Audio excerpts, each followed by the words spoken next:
My son froze while taking pictures. Across the street, a man was tearing through someone's stuff when the neighbor walked in. He took the neighbor out, right there. On camera, the woman turned and stared at him, then ran her finger across her throat. He screamed. I ran into his room. He was curled up in the corner, shaking. Suddenly, the doorbell rang. I opened it and saw that long-haired man standing there. He smiled and said he was a repair guy, just passing through the neighborhood. I didn't think much of it and let him in. He looked around, then asked for some water. While I stepped away, he started going through our stuff. When I walked back in, he was messing with Jeff's things. I told him straight up, "This is my son's space." The noise woke Jeff up. As soon as he saw that man, he freaked out. That's when I knew something was off. I told him to leave, but he had no intention of going. He was looking for the camera or anything related to it. The next second, he lunged at us. The whole house turned chaotic.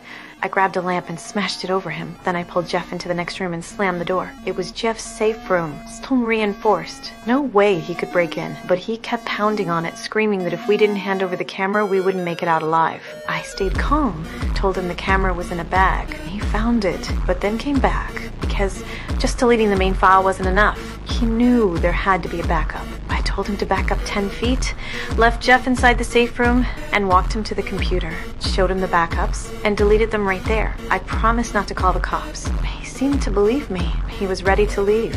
But then the woman walked in and said something that shattered me. Deleting isn't enough. The boy is the evidence. The man stood still for a second, then nodded. I stood in the corner, heart sinking, then looked at my phone. I had to call for help.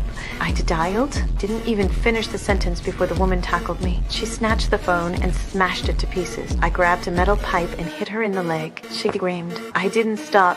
I ran upstairs, grabbed the intercom, and shouted at Jeff to open the safe room. And right then, the doorbell rang again. It was the delivery guy. I saw him on the monitor, felt a glimmer of hope, tried to speak into the mic, but all it made was static. Before I could figure out what to do, the woman walked out, told the delivery guy she owned the house, a few words, and he left. The woman pulled out a drill and started attacking the door. I grabbed a bat and stood in front of Jeff. They drilled for 5 hours, not even a crack. Later, I found out that door was solid steel. Then, the doorbell rang again. This time, it was a federal agent. I watched from upstairs and remembered Jeff's gift. He was good at fixing things. I told him to fix the mic. Just one word could save us. The agent asked about the noise. The long-haired man laughed and said, "My sister's got some issues. She's asleep now." The agent nodded and turned to leave.